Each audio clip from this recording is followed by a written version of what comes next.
Hi, I'm Ali, and this tutorial is going to show you how to detail your self-drafted pattern and then how to cut it out of the fabric and assemble it.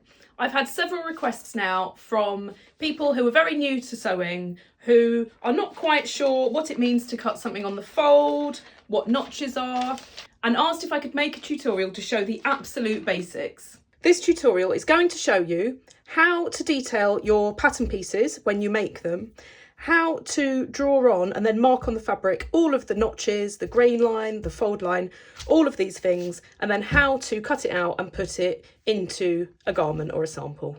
The great thing about self-drafted patterns is they need to make sense to you. They don't need to make sense to anyone else. So although I'm going to show you how I detail my patterns, which is a pretty standard way of doing it, you can detail yours however you like so that they make sense to you. I've made this basic pattern, which is a basic bodice, and I've done this to try and show all of the basic symbols and what you want to write on your pattern. So firstly, this pattern doesn't have any seam allowance at all. So where the edges of each of these pieces are, this is your actual stitch line. Once you've got a pattern that you're likely to use again and again, it's a great idea to draw around all of your pieces and put the seam allowance on to make it quicker to cut. But while you're developing patterns and you haven't fit them properly yet, I always think it's a good idea not to put a seam allowance on. So the first thing is, what are all the pieces? So this is CF or centre front, this is SF or side front, and this is the back. I've only got one piece for the back, so I don't need to specify side or centre. But if I was to cut this in half, I would have centre back and side back. That's quite a standard way of labelling all of your pieces. And unless the garment you're making is not symmetrical, you usually just have one piece for each. And then each of these pieces are cut out twice. So for example, on the back, you cut two. You should always write on it how many you're cutting out, but generally you're cutting two of each. So you've got one that goes this side and one that goes this side. So we have two back pieces, two side front pieces, and we have one centre front piece. And this symbol here means that it's cut on the fold of the fabric. So this is just cut as one piece. I'll show you in a second what I mean. So in terms of the writing, you've got the name of the piece, how many you need to cut, and NSA stands for no seam allowance. This arrow here means the straight of grain, so the direction of your fabric. Again, I'll show you that when I lay them on the fabric. This symbol here is a dart, and I'll show you how to cut this out and then stitch it up. And these little markings here are balance points or notches. They basically indicate that they're going to join up when you sew it up. It's pretty obvious when you look at it like this, but once you cut them out and you've added your seam allowance on, the sizes look quite different, and these points will really help you match them up. There's no seam allowance included on the neck or armhole edges on this because I'm literally doing this just to show you how to put it together. So what allowance you put on these pieces here will depend on what your neck trim is, if you're having a sleeve or not. So let's start laying this on some fabric so it can start making sense. So the first thing you need to do is get the fabric in the right direction. So this is the selvage edge of my fabric, and the usual way of cutting out your pattern pieces is parallel to that selvage edge. Unless you're making something bias cut, you want to lay them that direction, because you'll see that if you pull it in either direction there, it doesn't stretch. And if you pull it on what is called the bias, then it stretches. So you don't want to be laying your pieces at angles like this. You want them to run parallel to this edge. And the usual way is to put them this way. You can put them this way. Sometimes the pattern of the fabric, or maybe if you don't have enough fabric or the width of the fabric, will mean you'll have to lay them this direction. But the standard way is to lay them parallel to that selvage. Generally, you'll want to use as little fabric as you can get away with, so you just need to work out how to lay these out. But you do need to take into account, if there's a pattern, then everything will need to run in the same direction. If there's a pattern repeat, then you'll need to make sure all of the pieces are at the same position on the repeat. There's lots of things like that to take into account. But for making this sample, I just need to make sure that the straight of grain runs along the selvage edge. And this piece here that has the cut on the fold symbol needs to go where I've folded my fabric in half. And it doesn't matter if some are facing one way and some are facing the other. So these are all ready to pin on. So I'll have 2 back pieces, 2 side front pieces, and the centre front piece cut on the fold of the fabric. All my pieces are now pinned on, ready to cut out. If you don't have a seam allowance on your pattern and you're pinning them out, make sure if you've got 2 pieces quite close, you've got enough room for the seam allowance on both pieces.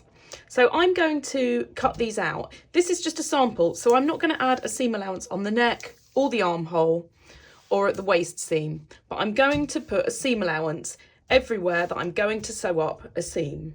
I've now got everything cut out, so I've got a seam allowance to pin it at the back, I've got a seam allowance at the shoulder to sew it front to back, a seam allowance on this princess seam at the front, and again a seam allowance at the side. So the first thing I'm going to do before I take the paper off the fabric is I need to mark all of these points and the dart. So starting with the dart, the best way to do it is to do a little snip at each of the dart points. If you've got a fabric where the snip is going to cause a lot of fraying or not show up, you can use a needle and thread and just do a little stitch. But the standard way is to put a little snip like this. And there's 2 ways that you can mark the dart. The way that I tend to do it is by putting a pin through, and that comes through to the other side of the fabric. And then I put another pin through from this side, but not going through the paper. And that marks that point, so that when I take the paper off, I've got the position of the top of that dart put in. That's the way I tend to do it. But if you don't like doing that, I'll also show you how to do a tailor's tack. You need a needle and thread, don't tie the end, and you need a reasonable amount of thread on it. And then what you need to do is you just put a little stitch in and make sure that one side of that stitch is the very end of the dart, and you just go through a couple of times, and then you just need to cut it off and then cut the loop, and then when you take your pattern off, you've got the thread marking the position of the dart. So both ways work exactly the same, it's just what you prefer doing. So that's our dart marked. And then on these pieces, we've got these little notches or balance points. So the usual way to do this is just putting a little snip in it. And then what will happen when you come to make this up is you will be able to match all of these up. Because as you can see, now it's cut out. If you put them edge to edge, one piece looks much longer than the other, but remember, that's your stitch line and that's what matches up. And these little points just help you to get everything in exactly the right place. And you can use a tailor's tack if you've got a fabric where this isn't really going to show. If you've got quite an open weave fabric, sometimes these little snips can get lost once you've taken your paper off. So in that case, a stitch and a contrast thread is a really good way of marking them. So we're now ready to remove the paper from our pattern and start putting it together. So because we've cut it with the fabric folded, we've got 2 back pieces, 2 front pieces, and then our centre front piece. Once you open it out, you've got 1 piece. So there's no particular order you have to do this in, but I tend to do darts first, and then I work on any princess seams like this, and then I do the sides and the shoulders. So when you're taking this off, just be careful not to pull that out. And then I'll show you both ways. So with the tailor's tack, when you separate them, you can just snip it like that and you have it on both sides. And just remember that the top bit of the stitch is the end of the dart. If you decided to do it the pin method, you will have had it pinned like that on one side. All you need to do is push it through, and then you can just put another pin through that side and then separate these, and you've got a pin showing the dart on both sides. Both ways work exactly the same, but we'll work with this tack. So the first thing I'm going to do is separate these. Obviously you can't see the right and wrong side on this calico because it's exactly the same.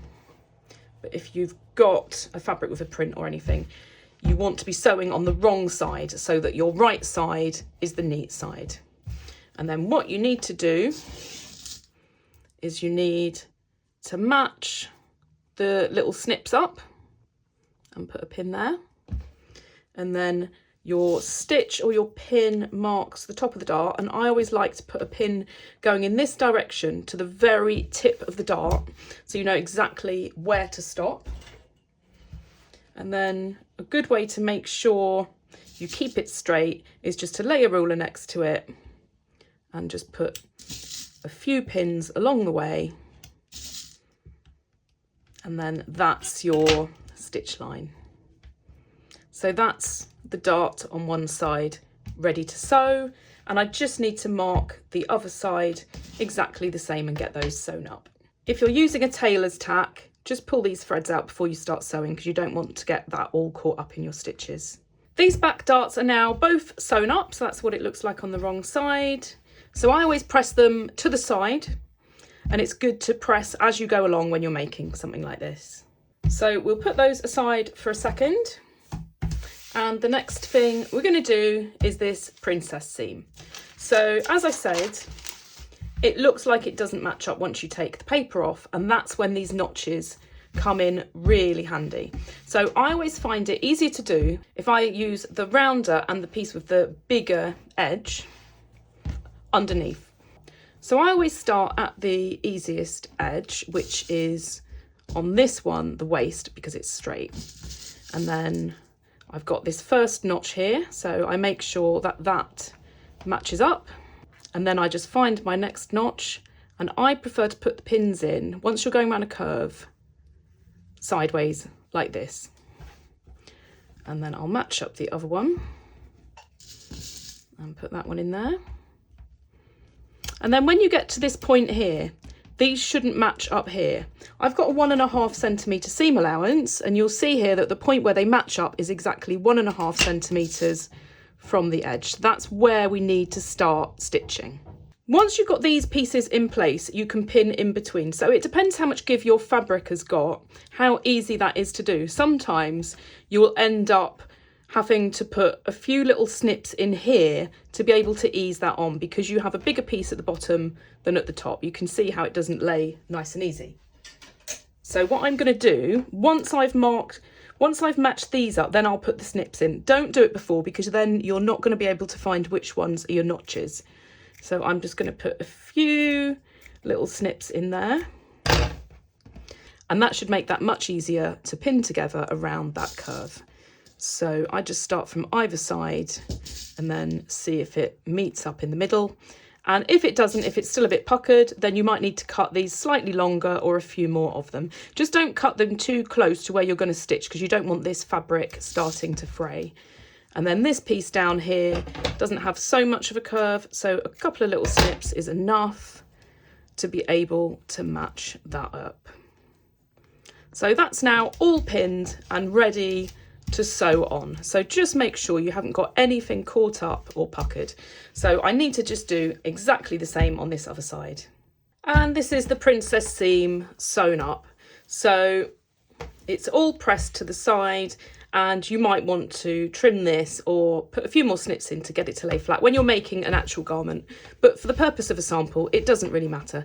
So you can see here where I lined these up, where the seam allowance is where the 2 points meet. You can see that once that's laid flat, you've got that perfect continuous line going down here.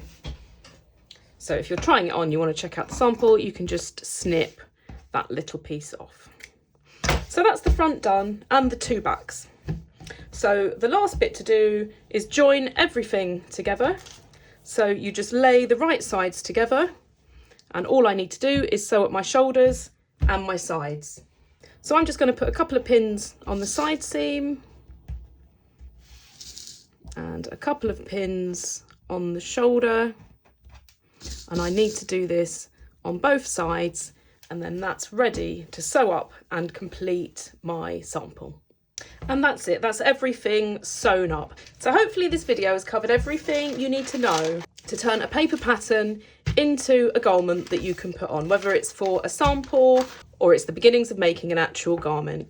If you're new to sewing, then I hope this tutorial has really helped you to understand paper patterns. Check out my other tutorials that show you everything from drafting blocks to how to sew various types of seams, put zips in, and even making whole garments. Make sure you subscribe as I'll be adding new tutorials every week.